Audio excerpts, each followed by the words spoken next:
Ani bonjour, everybody. My name is Bailey Walkie. I'm the founder of Frayed Feathers and the host of the Frayed Feathers podcast. I support teams to create youth reconciliation strategies, and I have this podcast to inform youth responses across Canada. I've been working with young people for the last 13 years, from restorative justice to public policy and even hip hop dancing. And so today I felt like it would be really helpful to talk about what I feel is required to be the best youth reconciliation leader in 2025. Okay, so last week, I should say, we talked about levels, quote unquote, of advocacy that one could do before they get into a paid position. And I talked a lot about online communities, but to but alas, to my fault, whenever I looked into these communities after the podcast, after recording it, I could not find lickety split, to be honest. Like, not a Discord server, not a Facebook group, and it kind of gave me a refresher about how underdeveloped the youth reconciliation sector is. Like, if we look at even what the government is doing, they only really started a pilot project in 2019, I believe, or was it 2017? No, it was 2019. Informed by engagements they did in 2017. And so, this is very new. And so almost everything we do in the youth reconciliation space is going to be kind of unprecedented, right? Meaning, like, we haven't done it before, so we don't know if it's going to work or this and that, whatever. And so this is the essence of why I feel strategies are so helpful in the youth reconciliation space, is because we don't even know what's great yet, like what's really awesome. And so by doing a strategy, we can actually begin clarifying what those things are. And so anyway, all this to say, like, I want to do this podcast and or sorry, this is why I do this podcast and make these videos, is because I want to bring the information that I've been privileged to have, to the youth reconciliation sector, so that the young leaders who are in this space but don't have opportunities through, like, these streamlined opportunities, like via organizations and the government and stuff, to create their own opportunities. Because I think that that's kind of the essence of reconciliation. It's about the indigenous people identifying what that means for them, and youth are part of that equation. And I don't think that we give young people the space to build out their ideas before we ask for their input. And anyway, I'm kind of digressing a little bit, but the point is that today we are going to be talking about being a good strategist and being a good facilitator, and how these are the two core skill sets, in my opinion, that one needs to be a strong youth reconciliation leader. So, a little disclaimer: this whole podcast, everything I'm about to say, is purely anecdotal. It's all based on my personal experience working in public policy and what I think is an effective skill set in this setting. And, a friendly reminder, Frayed Feathers, I'm a youth reconciliation strategy consultant. I help people walk through the process of creating a strategy, getting the best information from the group, and then ultimately the group deciding on how they want to move forward. I'm just kind of there to fill in the gaps in understanding about the actual youth reconciliation pieces, but a lot of my work is like subject matter irrelevant. Like, I can work with environmentalists, I can work with nonprofits doing supportive work, I can work with institutions doing employment services, I can work with firms doing finances. It's all about just how those activities, those like in that sector, align with youth reconciliation, and like how we can make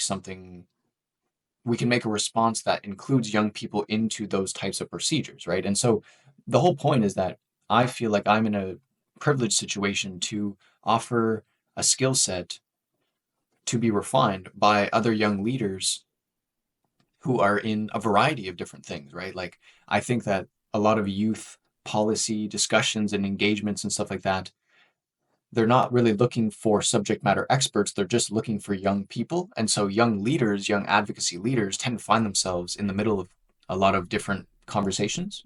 And so I think that thinking like a strategist, And learning to be a good facilitator is going to be something that anyone can use and in any subject matter at all. So that's why I felt like this would be especially helpful to talk about.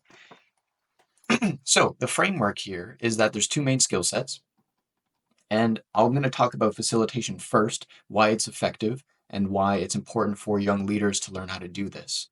So, firstly, facilitation at its core is about organizing group meetings to get results quickly and respectfully.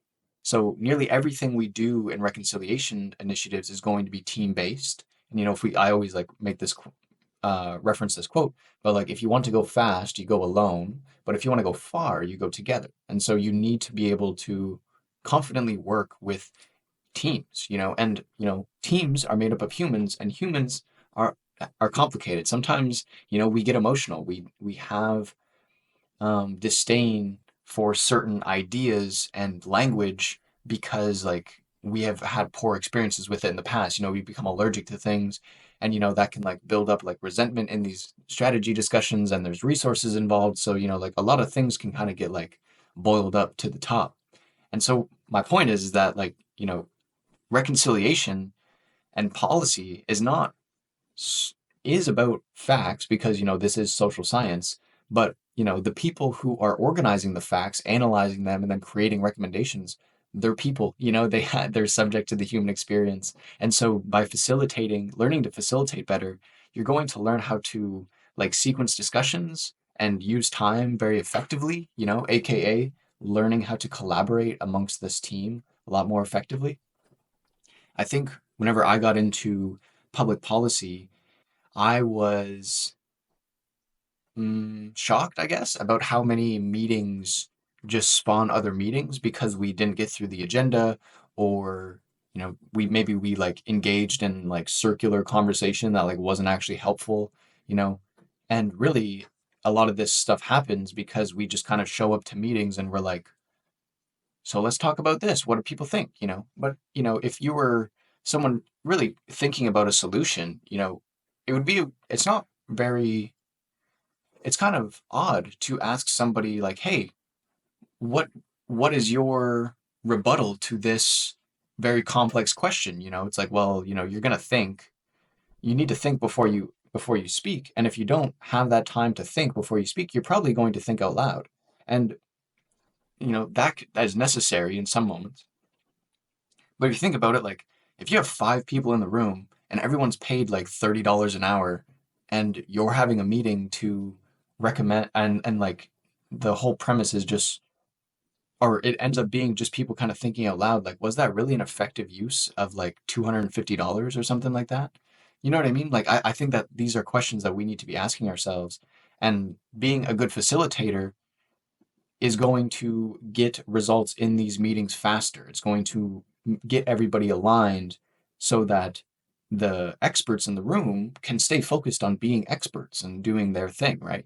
So, like that brings me to the next point is like most advocacy type positions, like myself, I work as a policy analyst in my day job, are subject matter experts and taught to write in a way for people who are not experts to understand them, right? Like, whenever I like read a report and do a summary of it, I need to write it in a way that anyone can read it, understand it, and quickly, because, leadership doesn't have a lot of time to like read these like complex briefings, right?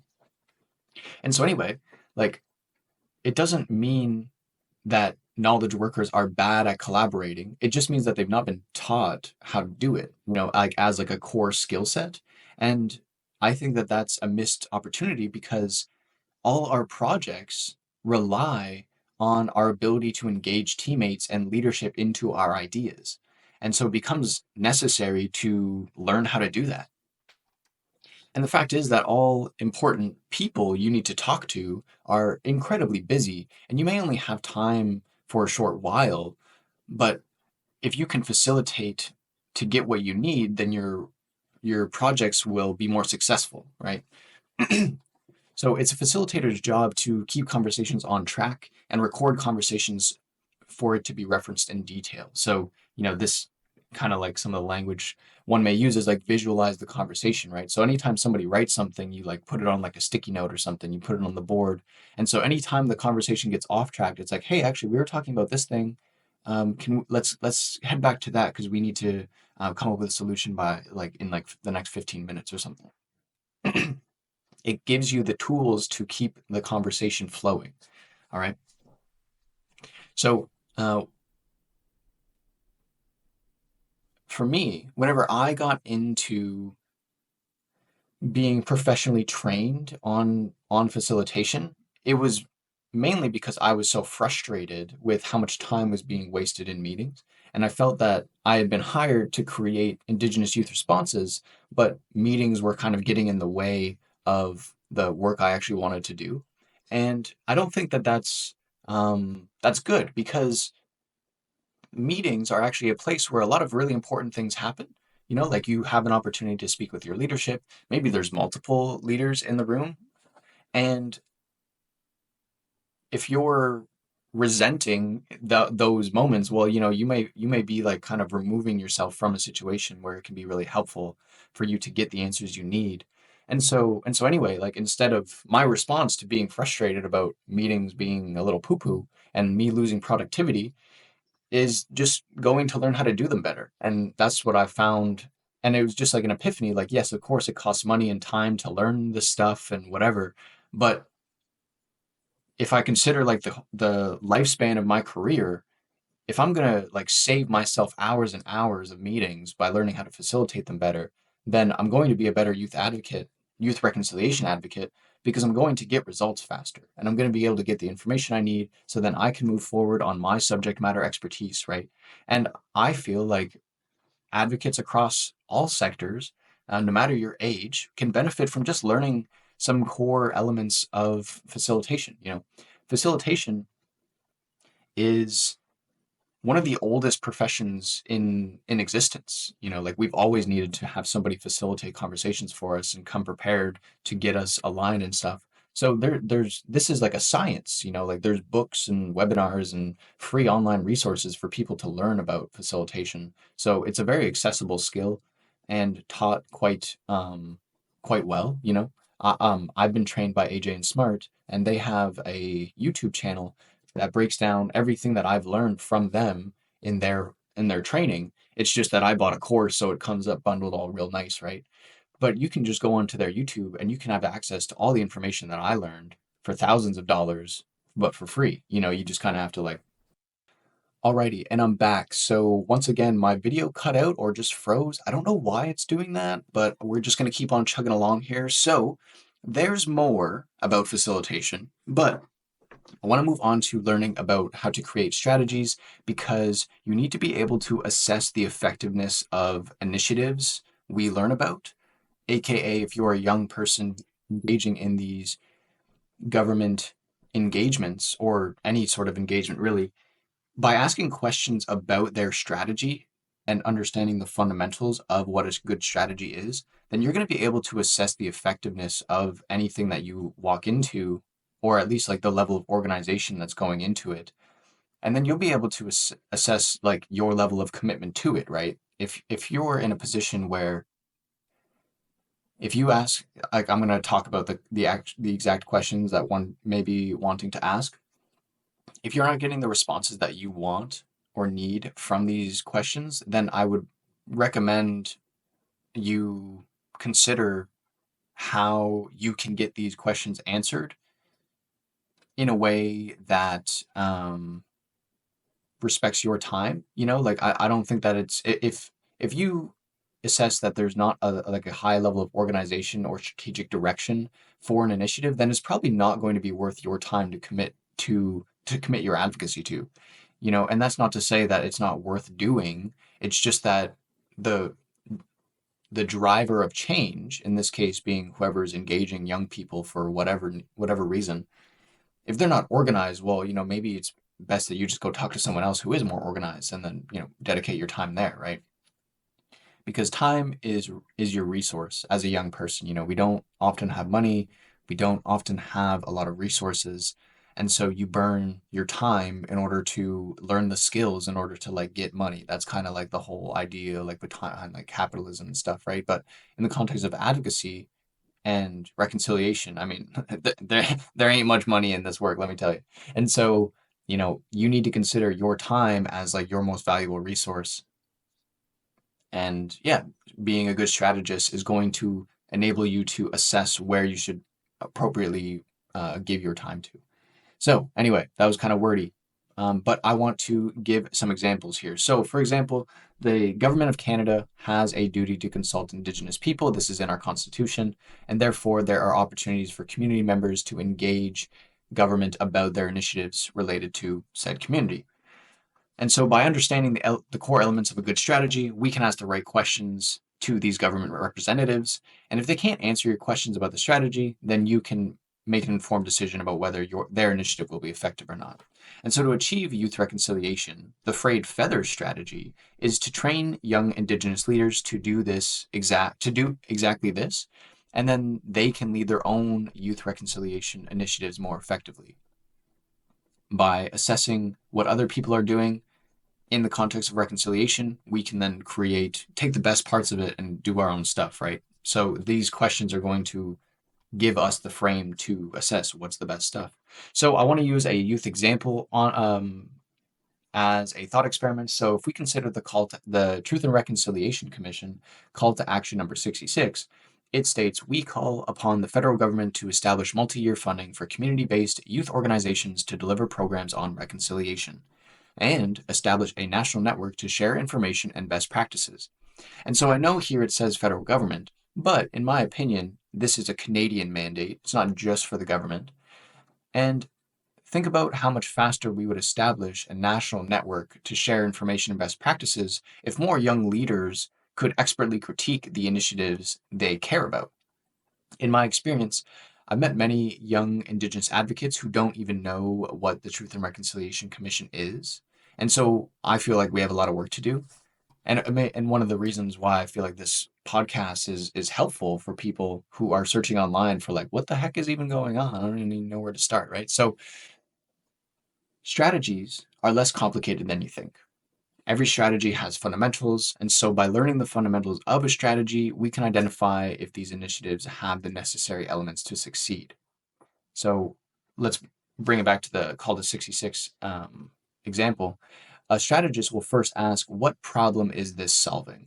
And so in this case, we know that this is because the Canadian government wants to reconcile residential schools, and therefore these programs on reconciliation are meant to educate young people about them.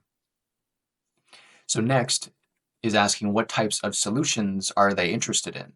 When we don't ask this question specifically, we're setting ourselves up to do unnecessary work because we don't want to waste our imagination on solutions that the government isn't interested in.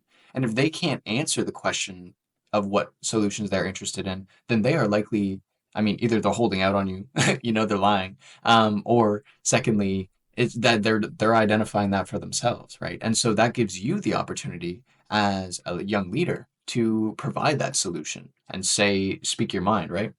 But you don't want to just like go up there, speak their mind, and then they're like, actually, well, like we want to like do this instead, or they don't even do that and they just want to be pleasant and not like make you feel odd or anything, and they're just like, oh yeah, that's great, yeah, really awesome, yeah, that's an awesome solution, and then they just kind of like just leave it at that, but they know that their leadership is not interested in that type of solution.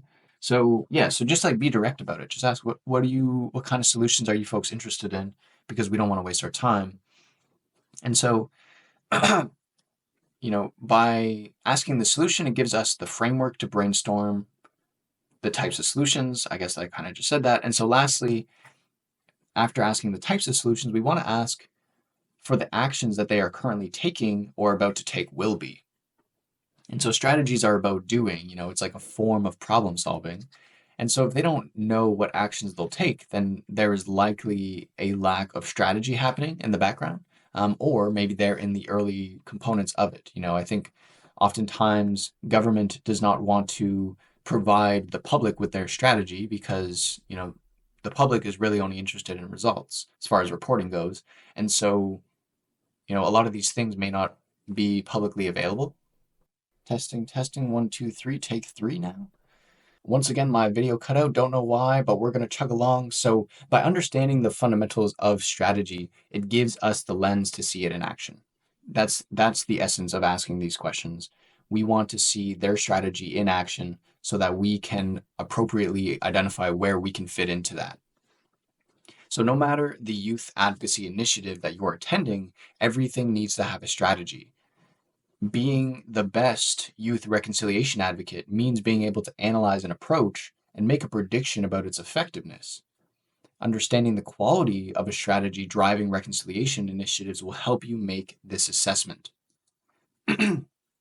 And also, strategies are at all scale, even amongst yourselves, meaning like amongst youth groups, if you're like on a youth advisory committee or something like that, you folks should be considering how you can make a strategy. Diagnose the problem. What do you folks actually want to solve? What is your guiding policy to do that? How are you going to achieve, what are the sorts of solutions that you want to move forward on to solve the problems identified in the diagnosis? And then lastly, what are the actions you're going to take based on the diagnosis and guiding policies you've created to actually solve that problem? So, you don't need to be in a leadership position like in an organization or a corporation or something in order to do strategy work. Strategies are at all levels of operation, even on the ground level. And the more we can think like strategists, the more that we can be effective in these engagements. And then also, it's a great skill. It's a beautiful skill to add on to any career, learning how to be a good strategist, learning to be a good facilitator. It doesn't matter what sort of content, subject matter you're going to be dedicating your expertise into. If you have these two core elements, core skill sets, you will be one of the best youth reconciliation advocates, in my opinion. So that is all, y'all. Sign up to my newsletter in the description, connect with me on LinkedIn, and look out for my website coming in the next few weeks, maybe month. Peace.